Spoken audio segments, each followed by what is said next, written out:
Hello and welcome to another Near Running Cast. As always, my name is Johno and I'm joined again by James. James, how's it going? Yeah, good. So we are moving on now to this a top 4 game of the double elimination of the Oxford Store Championship. So we're in the winners bracket and this is top table. So on the left we have Ollie, who we've seen a few times now. Ollie of Oxford returning with his very good Leela deck. He was the #1 seed from the Swiss. And on the right is our very own Joey, who did also make the cut along with Gordon, who we saw in the last game. They were the two Reading representatives. And he's playing his Foundry deck. So the sides were decided by a toss, actually. Joey won the toss and decided to play Foundry. He decided to play Foundry against Leela instead of Valencia against RP. What do you reckon, James? Is that a good decision? Yeah, it was definitely the right decision. The deck that Joey was running this tournament, as you saw earlier, relied on nothing but blackmail. He was running no breakers. So you think repeated runs are obviously you can't get disaster. the repeated runs against Caprice. RP. Yeah. So against it's Caprice, just an awful matchup for that deck. Sure. So he installs Arsenal R&D and installs 2 remotes. And obviously Bank Job is Leela's response, which is not ideal for Joey. This card was really well positioned at this point in time. There's a lot of NEH around, a lot of RP, a lot of people running assets. Asset heavy, yeah. And even HP here, Yeah. with lots of assets. So he sees an EVC and trashes it. Or thinks about trashing it. He's got the money, you'd think he would. Yeah, he does. I think that's the right call. Will he check the other remote? Left. Yes, He does. because he's a very good player. And it's more economy. And he trashes it. That's probably wise. So he's back down to 6 credits, so that the burst, if you like, from Bank Job is gone, but he's wiped out the HP economy. Joey mustn't. I'm not sure why Joey chose to ice R&D over HQ. I think maybe he had an architect, which wasn't going to stop the siphon anyway. I mean, you normally ice HQ over R&D Against a criminal, yeah, I suppose you do. But also, if he had 5 credits and was getting siphoned, he could res, That's true, yeah. Adonis down to 1. So. I mean, I think Ollie's probably not scared of holding tags either against this deck. So you might even see like a last click siphon. Yeah, that's true. So he runs R&D and sees a biotic, so that's good news to Joey. I mean, I mentioned in a previous video, but there's a way that Joey plays, and it involves not leaving agendas on the table. That's somewhat shocking include for Joey. I'm told this is no longer the case, but in this championship, that was definitely the flavour of his corp deck. It's been the flavour of Joey's corp decks for quite some time. So he installs another remote. What do you think? Could be It's probably an Eve campaign. I think I saw one in his opening I hand. think so it's more economy.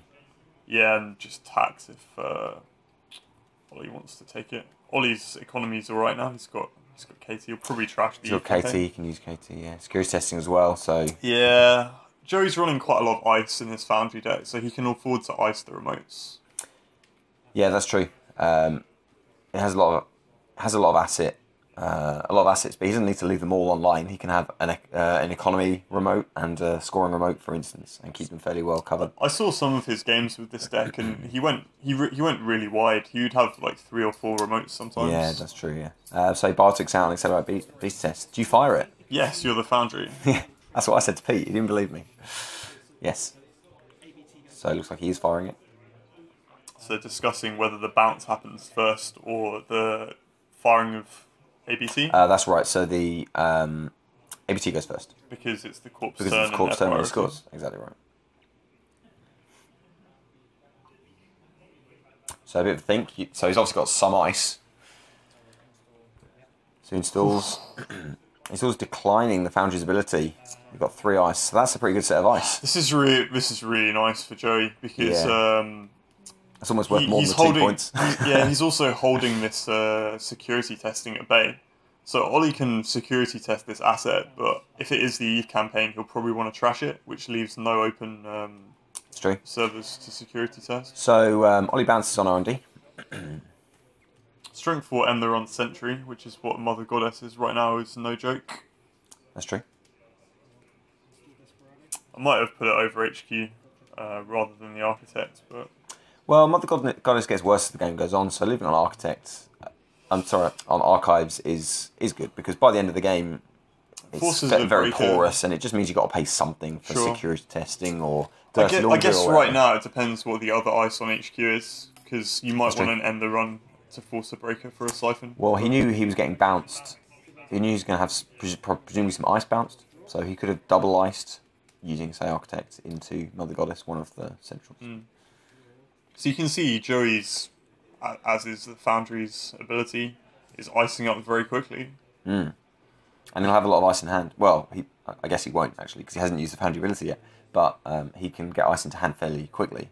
I think he was running IQ on the day, so he was just slapping the cards down, rezzing it really cheaply, and then getting the benefits later on. Yeah, it's a good card. Yeah, there's a lot of cheap ice. That's something of a feature, actually, in this deck. Joey's almost impossible to decipher credit token piles. Yes, well, I've commented on that in previous videos. I hate those tokens.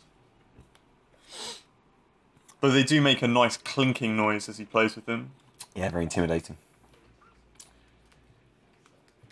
Ollie is really rich. So, yeah, he drew a couple of cards and cleared Katie and played Sure Gamble. So, he's got money. He's got the funds. He's going to try and trash his Eve campaign. Yeah, and we know from previous videos that he's got R&D interface. So, I guess we can expect...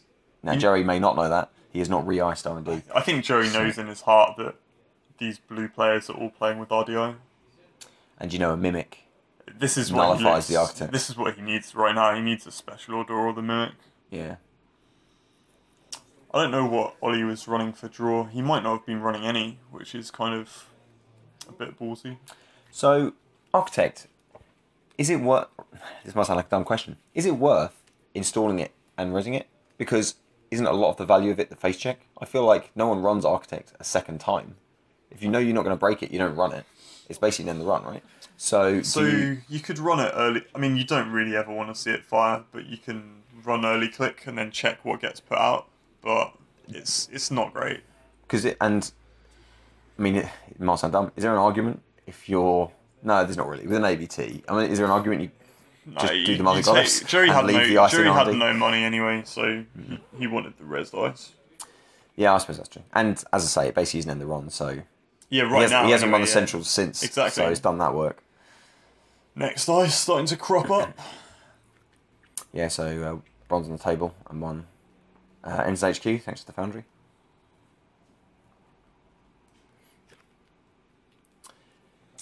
So importantly now though, Joey is double iced on both key centrals. Oh, sorry, no, he's double iced on... I guess he's creating a scoring remote.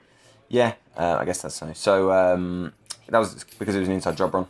Yeah. Leela bypasses the bronze, and he does decide to click to the Eli and trash the Eve. So it's an expensive a tough turn, but yeah, inside job. Right played 3 clicks, 5 credits. That's a lot. I think Joey's installed another face down agenda. It might even be another ABT. You think it's an agenda? Yeah, I think I saw it. Oh, I see. So unless he's got another inside job, or I guess a... No, come on, Joey. He's got the same old thing on the table. That's true, yeah. So he won't... You think... So he could get in. But maybe he won't. Yeah, you would just... It would take you a whole turn, because you'd have to click through the Eli again. So you'd have to same old thing. Inside job, click, click. So the Mimic. Special order for the Mimic. He might get away with this. If it was indeed an agenda. I think it was. Well, I don't know. We'll find out, I suppose. You know, Johno. You always know. I always know. So, yeah, so... special order for the Mimic. And he does install it. By the looks of it.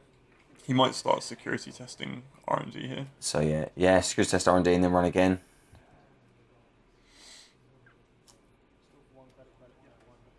So, icing R&D is pretty reasonable there. People often forget or just don't think about the fact that you can security test some of the centrals that you normally want to be attacking for accesses. Yeah, just security test where it's cheapest, right? Exactly. I've not seen enough multiple security testing play either. So Ferry comes down as well. I guess we don't expect Ferry to see a lot of use, but it's good for face checking just in case something nasty crops up. He's just holding it to deal with like an itchy or something. Well, yeah, or I mean, he's playing against ABTs and stuff. You never know. It might be like Janice might jump out. Something this like isn't that. your deck, Johno. Oh yeah, you're right. I'm sorry. So in fact, we have seen in previous videos that this deck's all fairly low res cost ice. It's just for Joey. So it's just kind of gear check ice, a few little bits of taxing ice, and then Astro, not Astro, just Biotic Labour. I think he's probably running Santans as well. That could be what's on the table, in fact. Yeah, it might be. We know Joey. We know he's going to have at least 2 in this deck. Yeah. I don't know how many. It could be 3. I didn't find out on the day. Haven't seen a lot of influence. We've seen the executive boot camp so far. That's true. And that's it, I think. Executive boot camp is good in Foundry, of course, because you can trigger the ability on your own terms. You can start raising ice even if they're not running. And it means you can use your ability on your own and the runner's turns. Yeah. You played a lot of Foundry, Johno. Do you think you have to be careful with the amount of ice you pull out? Yeah, so I do actually. I've commented in previous videos that you have to know when to stop. It's great to get set up and get your glacier set up. But you have to know when to stop, because eventually, especially against Anarchs packing medium, especially against all shapers. It was a Sansan. Yeah. Here comes the accelerated beta test. So yeah, the ABT comes out. So do you fire it now? Maybe not. You're in the top 4. You've got some decent ice. So Ollie has the RDI now. So it looks like he declined to use the accelerated beta test. I might have fired it again here. So I hope you could ice up R&D. Yeah, I don't know. I had some awful ABT fires on Tuesday, even with Jackson on the table. Yeah, I mean, but the Foundry. Yeah, exactly. So, but as we were just discussing, you don't want to deplete your deck of stuff that stops people digging through R&D for the late game. So credits come from Katie. Second R&D interface comes down. This is bad news. Yeah, this isn't good. So it's a run on R&D. It's a dirty laundry run on R&D. How about that? Look at this criminal efficiency with Desperado as well. So break Architect for 2, and it means you can get 3 cards. So he's going to score Vitruvius. that. Bounces. Leela. Avalanche. Probably going to be a Siphon. So an NAPD. Nothing to bounce though, I don't think. That's true. There is nothing to bounce.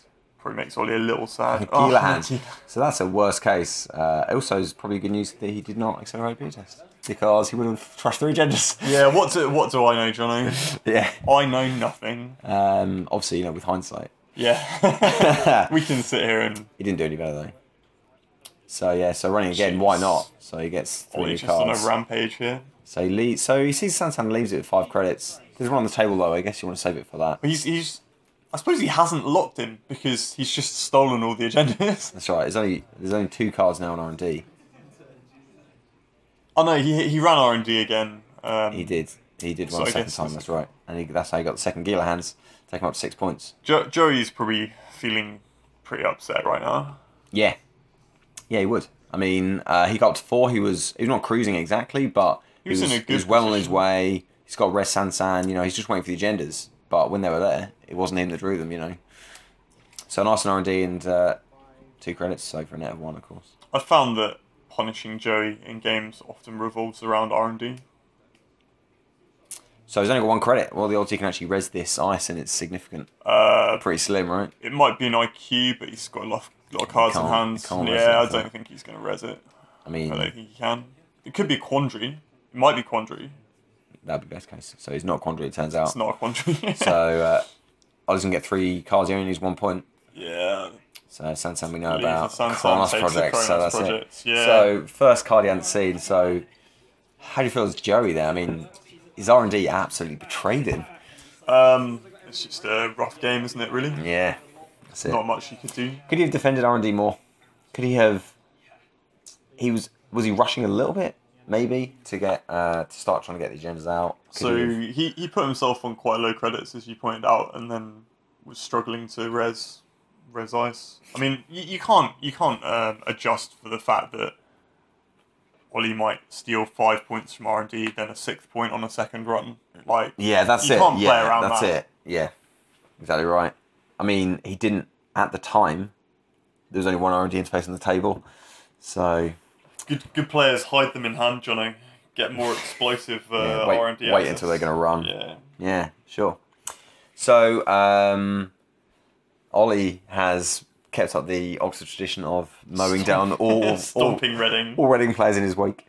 So Jerry drops into the loser bracket. But in our next game, we will be continuing footage. We'll see Ollie once again, in fact, because we'll be watching the winners' semi-finals. This is the top 2 from the double elimination. Yeah, just seeing a masterclass in how to play good criminal cards. Really. So we'll see Ollie face off against Neil Vapo for his Neo Reading debut. That'll be good. Yeah, Vapo's a really nice bloke. Yeah, and he's a also good bloke, very strong player. Good deck builder too. Yeah. So, yes, I look forward to that. And we'll see you next time.